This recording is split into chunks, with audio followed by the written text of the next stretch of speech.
Gemini, hello there, my beautiful friends. We're going to do your general tarot reading for mid-July 2024. Thank you so much for joining me today. You know I appreciate each and every single one of you. So let's get right down to business, as always, and start you off with an oracle card here, just so we could dip our toes into energy and see what's happening for the lovely Gemini collective. Hope you're all doing fabulous and fantastic, my friends. Let's get it going, my gods. Talk to me. What do we have for the beautiful Geminis here in mid-July 2024? What messages, energies, insights can we get for our good friends? And yeah, we're just going to take a real quick look at this first card. Then we'll get into the full reading itself. At the very end, I'll pull you a bonus card from the Shadowland Tarot, just to see what might be in the shadows or what shadow work you can lean in on, which is always interesting. But let's get it going here. Let's rock and see what we got for Gemini, please. What is happening, my good friends? And shortly after your birthday season, we're still in Cancer season though. The year is just moving right along. There we go. All right, there could be an energy connected to you that is being highlighted here. Okay, when I see this card, this generally does speak about like intense emotional, even soul bond connections. And I don't want to fully go the romance route just yet because it is just an oracle card, but you see the imagery there. It's pretty intense.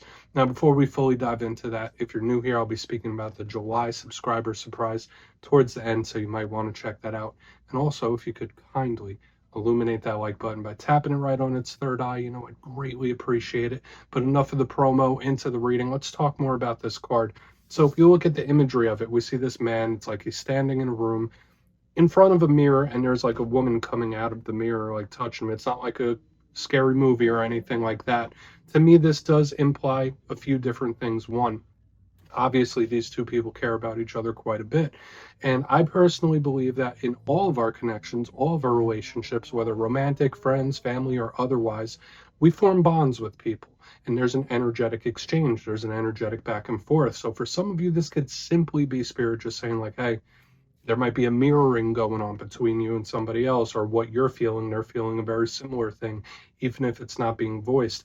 This image also implies a distance. So whether it is a separation or being at a distance from someone you care quite a lot about when this energy is in the mix, the fact that these two energies are still connected, it's spirit just saying like, hey, just maybe take stock of who and what you are connected to energetically, because that can influence you, like what you're still connected to, what you're feeding energy into. So we're just going to leave it at that for now. Let's get into tarot. And yeah, I always say this first card here doesn't make or break the reading. It's just a little footnote. So let's get you 3 cards in the upright, then we'll get into that intuitive juiciness. Shuffle it up here one time for the lovely Geminis, please, for mid-July. And while we get this deck shuffled up and ready to go, let's talk about last week's reading. It was a bit of a bumpy road last week, and it seems like we've been going pretty much back and forth. We're like 1 week where we have some fantastic energies. Last week was a little bit rough. It was titled The Big Ending. So for a lot of Geminis, you could be dealing with different cycles closing, whether it is connections, whether it is work-related things. To me, it just felt like a lot of things culminating and like coming to a close, right? And that's a natural thing in this life. You know how the cycles of life go, like there's beginnings, there's endings, and everything in between. So we're going to see what shows up for you this week. As you know, energy is very fluid. It's never set in stone. So only take this how it hits for you, because we could be seeing your vibe or somebody else. Let's get it going. 3 cards here for my lovely Geminis, please. What do we have in mid-July? Okay. Card of history, card of the past. Makes sense. Notice how these cards, they kind of look similar to each other, right? Like notice how they're facing each other. So yeah, there is this pretty concise theme that we already picking up on. So let's get that 6 of Cups right up there by the amethyst. Let's get a couple more out here. What do we got for Gemini, please? Yep. We have the moon. So a little bit of mystery all up in the mix. I could already tell, Gemini, this is going to be a layered one. There's going to be a lot of nuance to this read. Let's get one more. What do we have for Gemini, please? Okay. And the Lovers. So we have your card. I mean, these cards, they never cease to amaze. Seriously. Like, I've been doing tarot for a very long time at this point. But, like, notice we have very concise themes already. So let's go through. I'll give you some of the classical meanings and archetypes, and we'll get into that juicy intuitive stuff. So at first glance, I've already been giving you some of my thoughts as these cards are popping out. Obviously, there's a water-heavy presence here with the Six of Cups and the Moon, which is emotional. There's a lot of feeling, so you might be feeling a lot of things, whether good, bad, or indifferent. These are very intense emotional cards. Notice on the split ends with the Six of Cups and the Lovers, and this one from the very beginning, partnerships are very important. Now, if you're not watching this for love or romance, this could just be people you're very close to. This could represent connections and people you're very close with at work and career. But there's an interpersonal aspect to this week's reading in a very big way. Also with your card here on the back end, that's very important. It's one of your power cards. So let's go through. I'll give you the classical meanings and archetypes before we get into the intuitive stuff. So yeah, I was already giving you like the lowdown of all the stuff that was happening here. Let's go through and build it out one by one. So position number one, we have the Six of Cups. And it's going to share a lot of similarities to what we have here on the back end in that other card. Now, this could be a very soft, loving type of energy. This could represent someone you care for quite a bit, a big deal, a great deal. Soul bonds, soul ties. When I see this card, I think of history. I think of the past. I think of someone that you have a lot of history with. So whether this is someone you're not quite speaking to right now or someone that you've known for a very long time, there's a big importance about the history that you and this individual might have when this card shows up. Often with the Six of Cups, you might be doing a lot of reminiscing. You might be taking trips down memory lane. There might be certain memories that are going through your mind a little more often than normal. So we'll see what's up. This card could also represent the past coming back around or something even returning. That could be a big possibility when we have the Six of Cups. So we'll have to see what's up with that. Now, I always mention the positive and the challenge of every card. A challenge of the Six of Cups, it could be a tough history, right? Simple. Moving to the center, we have the Moon. A very subtle energy, a very subtle card. Now, this does connect to the Pisces collective. I also give it to the Cancerian. So Pisces, Cancer energy here in a very big way. And again, it's very subtle, it's very soft, it's extremely emotional. It's etheric, it's psychic, it's all connected here in a very powerful way. So again, what I was seeing in the very early on, we have it here again, showing up here with the Moon card. Now, if this isn't representing a specific person, I would say the Moon to me is the most mysterious card. Okay, so whether it's things that you don't quite know about, mysteries coming to light, unexpected things, surprising things, the Moon to me encapsulates all of that because it's shrouded a little bit. Hopefully you're not having any confusion about specific things in this time when the Moon is in the mix. So we'll just place it down right here. Moving to the back end, we have the Lovers, which is probably the most intense of all the cards when it comes to interpersonal connection. So the Oracle card, the Six of Cups, now we have the Lovers. It's like it's intensified, intensified, intensified. Now, simply since it is a Gemini reading, when we see this card, it could tell us something that's coming towards you, a way you might be feeling, how someone might even be feeling towards you when the Lovers is here. Or again, we could be highlighting a very specific individual or a dynamic when this card is here. In the upright, it's beautiful. Soul tied to the max. Karmic possibly for some of you, especially if it was in the reverse. The rougher meaning of this card, similar to the Six of Cups, could just be, disharmony between you and another person that you care for quite a bit, or someone that's not feeling too hot sending energy in your direction. So we're going to really want to look at this further because there are these themes that are showing up time and time again this week. Now, we could be seeing the energy of all other people as well. That's possible. Like since with Six of Cups and all these other cards, we might be like getting a little peek into how someone else is feeling and what they're going through. But I want to dive deeper on all of it, Gemini. Let's jump in and clarify. Okay. Let's get a good shuffle here for my Gemini friends, guides, and spirit team. What do we got for the Geminis? And yeah, this is where I go intuitive with the message, which means I just tell you how it feels to me. So feel free to do further research or rely on your base knowledge of tarot because, as you know, every single reading is about the reader's interpretation, and I'm just giving you mine. Let's go in on that Six of Cups. And yeah, if you're a reader yourself, please feel free to play along. That's why the box is here. If you're feeling any messages you want to give to Gemini, you can drop it in the comments. I don't mind at all. Okay, Six of Cups. What's happening? What's this link? Quick, super, super quick. Okay. Queen of Pentacles here. So now we're getting some other elements showing up. The Queen of Pentacles is very earthy, and I always say when we mix water and earth, that does represent a lot of potential. So whether this is an earth sign person that you're connected to, but to me, it's very abundant. It does speak of like great possibility. Now, I'm not seeing a lot of action as of yet, and I feel like we might pick up a little action when we get to the moon right next to it. But if this doesn't represent an earth sign or even a mother figure that's on your mind more so than usual, like, just take it for what it's worth. To me, this could be someone that's just trying to stay busy, trying to keep themselves focused, trying to stay in money mode. So there could easily be somebody that's trying to distract themselves about memories in the past by keeping their hands busy, working towards something, working towards new goals. That's a big possibility. But at the same time, I get this reminiscing with the Six of Cups. With this Queen of Pentacles, it's like, damn, that had so much possibility. What went wrong? What went sideways? So for a lot of Geminis in this time, if that's not you, if you're cool, if you're not thinking about any past connections, there might be someone you're linked to that's kind of doing that towards you. Like, damn, how'd that go left? Like, this had so much potential. So there is somebody looking back on the past with some rose-colored glasses, trying to keep the good times in their mind. And for some of you, that could even be the advice from Spirit to you.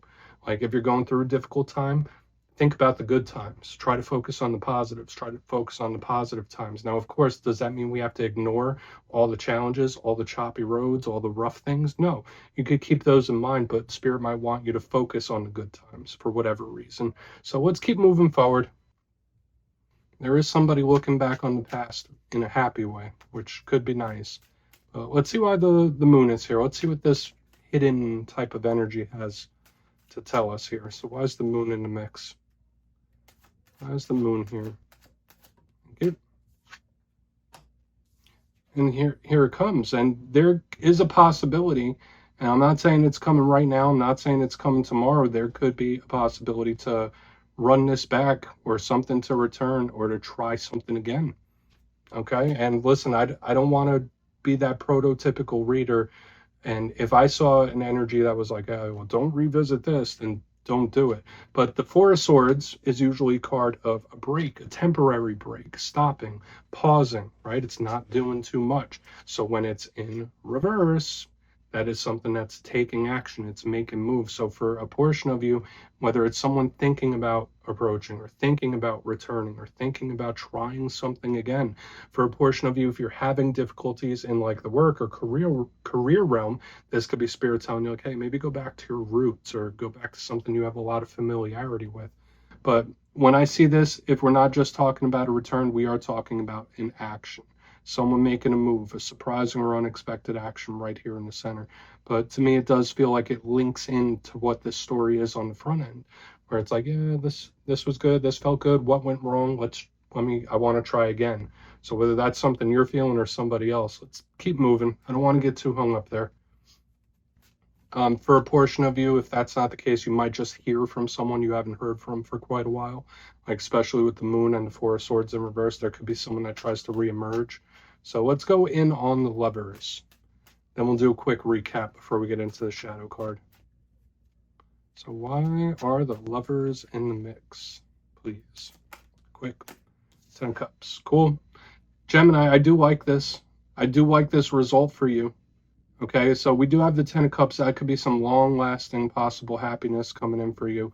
And I don't feel like we are talking about like the short term. This could be like at the end of the day, in the long run, there's something that's going to turn out great for you. Now, the 10 of Cups is a card of the home and family. It's wish fulfillment. It's happiness. So for a portion of you, regardless of all the stuff we have going on up here in the front, on the back end, there might be a winner victory coming your way, whether it's related to relationships or not, because this is one of your cards, correct? Now this 10 of Cups in the upright underneath is like, oh, something's going to be making you quite happy real soon, Gemini. This is a very positive result and a big win that's coming in. Now, if we are talking about the long run, this is some sort of long-lasting happiness within a connection. Does it have to be this energy we're picking up front? Absolutely not. It doesn't have to be. For a portion of you, yeah, maybe this is something that's yet to surface. But when I see the Lovers with the 10 of Cups, it's complete. It's feeling complete. So I really do like the end result here either way. So we're just going to place that 10 of Cups down. Again, for some of you, if you're not going through any romance or relationship things, you might be very family focused in this time. or you just got something coming in that's going to turn that frown upside down, which is a good thing. So I would claim that back end. Let's go through and do a quick little recap here, Gemini. Then we'll get into the shadow card. But if you kindly look in the box, again, with like the Oracle card we have, and then all these two split end energies, there's a big focus on connections, like since the very beginning. But position number one, we have the Six of Cups with the Queen of Pentacles. I did say it could be some reminiscing, especially if you're connected to an earth sign. Maybe for some of you, it could even be a mother figure, like thinking about her quite a bit. But if that's not the case, I do feel for somebody looking on the past with rose-colored glasses, like, all right, well, this had so much potential. Where'd it go wrong? Or where'd it go left? Or why couldn't that stay? Or why couldn't that continue? And it felt okay to me. It's just a lot of thinking. Onto the center, we have the moon with the Four of Swords in reverse. So yeah, it could easily be someone just re-emerging that you haven't heard from in quite a while. It could be, you know, reconnecting with somebody for sure. But I do feel like if it's not an action that somebody's taking that's out of the blue, it feels very spontaneous. It could be a big return of some kind, especially if these two are connected, these two messages. So yeah, for some of you, there could be various possible people coming back around. Moving to the back end, we have the Lovers with the Ten of Cups in the upright. Something's going to turn that frown upside down. Something's going to make you extremely happy, at least in the long run, right? Because tens, they kind of represent the end of a journey. So if you're wondering about a specific person, it could even be something that hasn't surfaced yet. I do feel a big win for you. Okay, either way, with the Lovers and the Ten of Cups, it's absolutely beautiful and claimable. So we're going to leave it at that. Please take a screenshot. Let's see what's in the shadows for you. Let's see what's in the shadows here for Gemini. And we're on this streak again, Gemini, just like last week was rough. It's like we're on this seesaw ride of like having really great energies one week, and then the next, it's like, whoa, what happened to that? But very back and forth. But yeah, I always like to pull one shadow card at the very end just to see whether it's something within you or something you don't quite see. Shadow cards don't always have to be a challenge. They could be a good thing. So let's get you one. And if you've made it to this point in the reading, please feel free to check out channel memberships. I'll put a link for it in the comments below. It's a beautiful way to support the channel, and I have much love for all my channel members. Let's get this card out here. What do we got in the shadows for Gemini, please? What do we have in the shadows? Quick. All right, Queen of Wands, fire sign energy showing up here in the shadows. And again, lots of internal energy, especially with all the water. Then the Queen, now we have another Queen.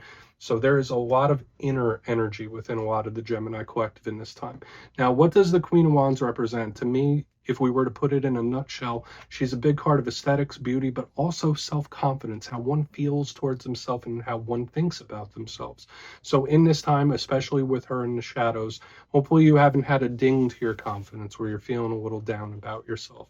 This could be spirit saying like, hey, maybe you should practice the opposite, Gemini. Maybe you should look at the positives you have, the positives that you bring to your circle. Be confident in yourself. You are beautiful. You are unique. There's a lot of great things about you. And that's what I always think of when I see the shadow side of the Queen of Wands, right? It's something to do with self-confidence. So whether you are feeling good and you're feeling vibrant and you feel like you're getting your groove back, awesome. But if it's the opposite and you're feeling like you're on shaky ground, this is spirit asking you to look at yourself and be kind to yourself. Think of yourself in a positive light.